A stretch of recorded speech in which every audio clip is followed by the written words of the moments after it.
we are going to talk about what does an organization that supports self-esteem look like. Of course, we are talking about the sixth pillar of self-esteem. So, Jean-Philippe, don't go too far. So, we're going to need you in a couple of minutes.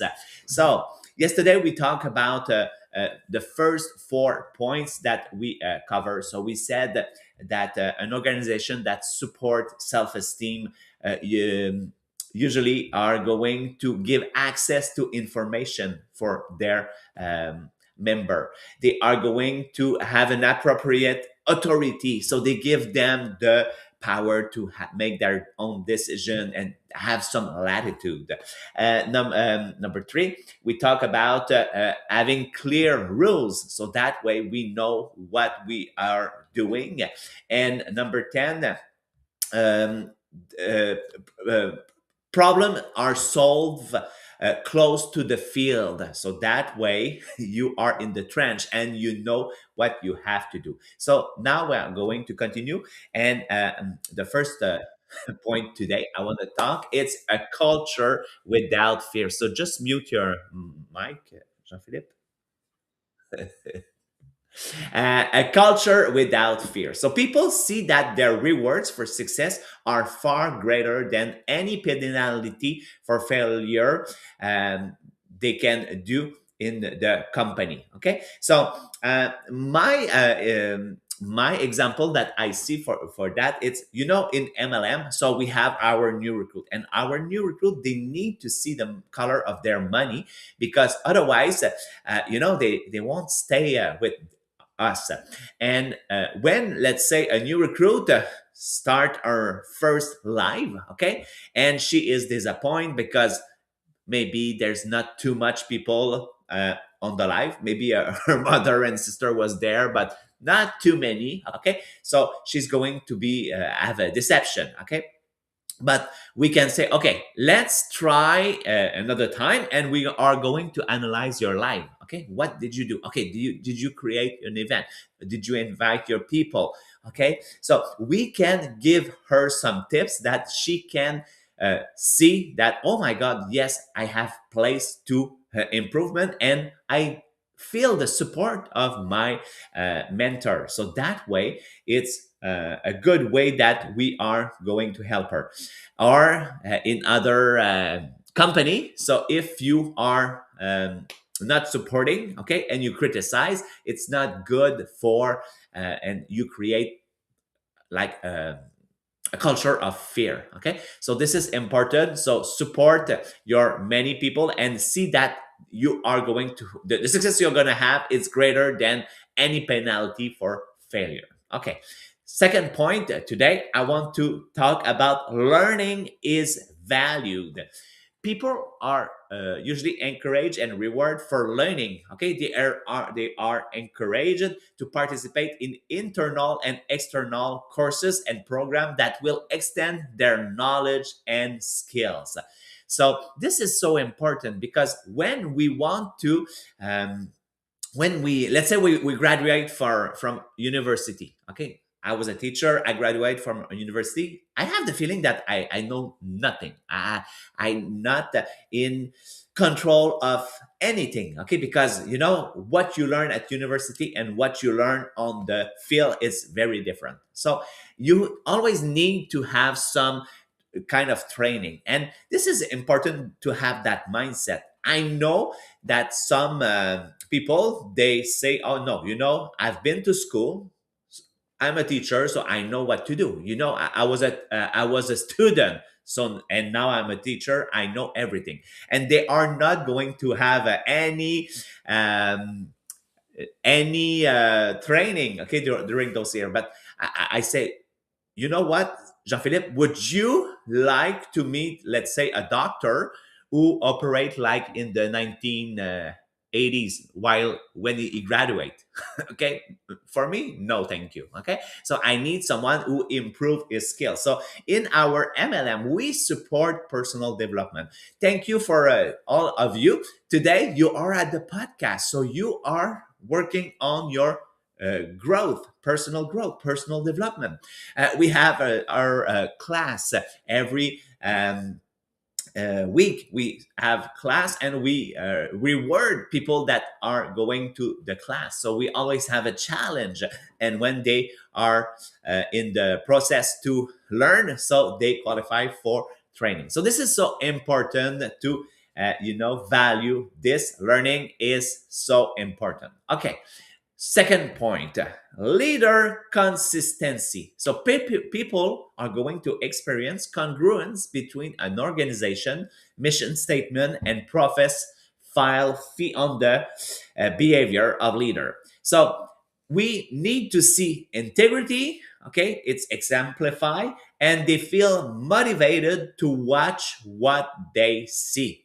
So here it's living the mission. Okay, so me, I always say people, okay, do your coffee at home, because I was buying my coffee at let's say the coffee shop, and it was $7, let's say in the price of today, $7 to $8 for a coffee. So when you do it at home, it's going to cost less than $1. Okay, invest in one good tumbler and bring your own coffee. So $7 times five, it's $35. Okay, it's the same. I cannot tell my people that I am cooking at home and going, let's say, buy my lunch every day. Okay, it doesn't compute, it doesn't match. Okay, so we need consistency. It's the same. If I want my people to recruit, I need to recruit. If I want my people to sell, I need to sell. So show them, don't tell them. So this is so important that leader have consistency and he is congruent. Okay, the other point, okay, it's a climate of fairness. Of course, when people experience being fairly and justly treated, they feel their workplace is a rational universe that they can trust. So, of course, let's say you work in a place that criteria are clear, okay, and when you do something good, okay, you are going to be celebrated. Okay, you are treated the same way that let's say it's not always the same people, they have a holiday during the weekend. Okay, there's a rotation, so you have that climate of fairness. Okay, the holidays are given to the people based on rotation. It's not always the same doing the same day. Um, People treat the manager and the people who work in to clean the office the same way. Okay, they have respects for everyone. Okay, so this is something that very important, that feeling that we are fair, and that way when you are fair, so you create a good climate in your in your work. Okay, I'm laughing because previous to the podcast we always meet together, and I was reading the point, and I read climate instead of climate, so they were laughing at me. Okay, and the last one that I want to present is pride in the work. Okay, people are able to believe in and take pride in the value of what they produce. They perceive the result of their effort as genuinely useful. They perceive their work as worth doing. So, I was a teacher, okay, and I had a mission to, give the kids, the taste to read and write. Okay, my mission was to help kids with that. Okay, now I joined Tupperware. What is my mission? Okay, I cannot relate to, oh, I'm selling plastic. It doesn't compute. Okay, you need a bigger purpose. You need pride in what you are doing. So this is why we have pride, because right now, with all the context of inflation, what we are doing have a lot of value. Okay, so I'm helping people to save time. I'm helping people to save money. Okay. I'm going to show you how you can cook a whole meal in less than 25 minutes. Okay. I'm going to show you you don't need a big budget. Okay. I'm going to show you with your 15, $20 that you spend on lunch. Okay. What you can do with that $20. Okay. We can prepare, let's say, two meals for four people, so we can do eight portion. Okay, so this is the value that we are going to add to the people, and this is so important. We work with a mission, and when you have a mission, you're going to have pride in the work that you are doing. This is so important, and your inner dialogue. Okay, you cannot work if your inner dialogue is I'm selling plastic. Okay, doesn't compute. So you have to have your mission, to be proud of what you are doing, and to make sure that what you are doing reflect your pride, and people are going to say, oh my god, he is like a magnet. I want to follow him. So this is what we have to make sure that find your mission, define your mission. So Jean-Philippe, I know you have 6 points to cover. Yes, yes, sir. So the first element that I want to cover with you is what we call the psychological safety. And this is probably one of the most important one, because if people feel that they are threatened in an environment, this is where actually they will stop talking, they will stop like working and even leave the environment. So if people are afraid of being ridiculed, humiliated, or even punished for making a mistake or asking a question, everything will collapse, okay, in the environment. So self-esteem cannot develop in a climate of fear, because it kills like the curiosity, and it creates like a climate of crisis. So we see it especially if like the manager, the team leader is trying to find who is in fault. Okay, but the way that somebody that is at the head of a team, so it can be a boss, like a manager, like you as like a manager in your MLM, or that even a director, or if you are a team captain, it's really important like to always like look at people and take a part of, like take a big part of the responsibility. So a manager can say like, I misjudged that deadline. Okay, my apologies. What can we learn from this? Okay, so instead of finding, okay, who is the culprit, it's really about understanding, okay, what was the process that we missed? What can we learn from that? Do we have like the right communication? Okay, what lead us to that problem? Okay, and how can we fix it? And especially one of the traps that is important to avoid for a team captain is to punish the messenger. Okay, sometimes people, okay, that are not necessarily part of the problem, they will go see like the boss, and they will be the one bringing the problem. But if like the boss, the team captain, okay, like receive that message with angriness, there's for sure, okay, it's guaranteed that you will never hear about that problem again. But that problem is still there, okay, and that problem will create a lot of things that will create bigger problem in the future. So never, they say, never shut the messenger. I don't know if it's how you translate that, but really important, okay, they are the one bringing you the most important information. But if they fear, okay, that your reaction, obviously it will create a climate of crisis in your environment.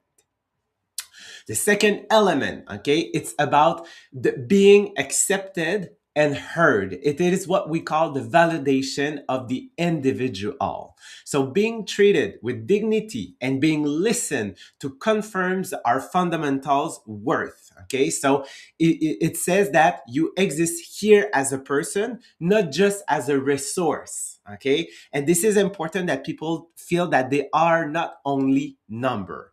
I'm pretty sure that you've been like to, let's say, like a government services, and you got there and you feel that you were only a number. Okay. Like you get to the counter, people don't look at you, don't smile. They just like want to finish their job. Well, we don't want to make people feel like that.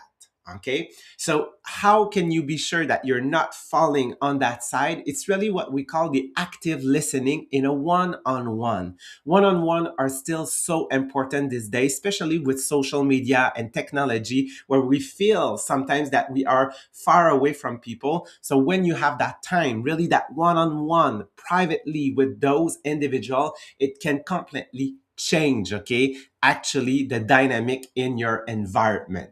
Okay. So if you ask questions, okay, really about what obstacle are you facing? What are your challenge right now? Okay. What should we work on? Okay. And you really listen without interrupting or even checking your phone. And this is really important because when you look at your phone, it may you send the message that that the person is not as much as important as what you receive on your phone.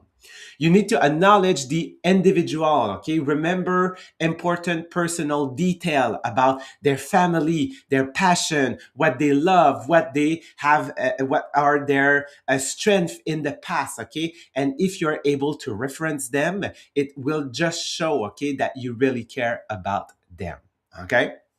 So the trap here to avoid, okay, is like to feign listening, okay, where you pretend to listen while you prepare your response in advance, okay, or worse, you interrupt them, okay, and you give them your own situation, your own experience, saying how better you are. Okay, so it's really important to focus on the other person. Remember what is John Maxwell that said that people don't know how much people don't care how much you know until they know how much you care. It's really about that. Number three, the feeling of being challenged. Okay, this is the call of growth. Okay, so routine, unchallenging work, okay, is infantilizing. I don't know if I say this right. Okay, and leads to boredom. You can laugh at me now. Okay, Sylvain, Climate and infantilizing. I think it's said this way. Okay, so what is important is if somebody, okay, yes, routine is important. Yes, the feeling of being able, that capacity, that competences of doing your work. But at some point, if the boredom take place, okay, and the people starting doing other things and their worth feeling that it's going down, it's not it's not good. Okay, so it's important, okay, to challenge people, so to stretch some assignment, okay, to trust them and see, I see a potential in you, I want you to take care of that part because I know that it can bring you to another level. Okay, so set smart goal with those people that are ambitious, okay, that you can get there somewhere else. Okay, encourage also initiative. This is somebody that we've talked in the challenge. Just be sure that people are in an environment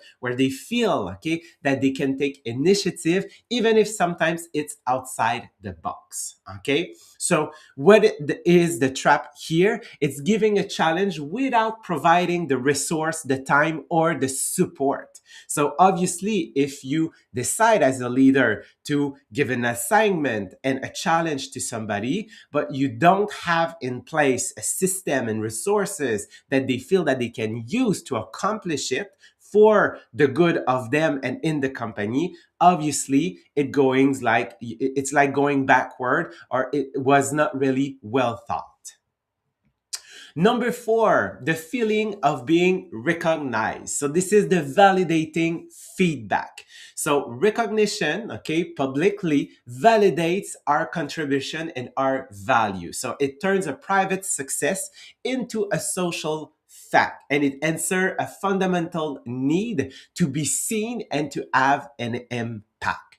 So yes, it's important to recognize in private, and like to when you recognize in private, it's like saying to that person, I see you, and oh my God, you did such a great job. But when you recognize them publicly, then it's another type of validation, and it's about showing the rest of the team that you encourage initiative, that you want to let them know that they can shine also at their turn.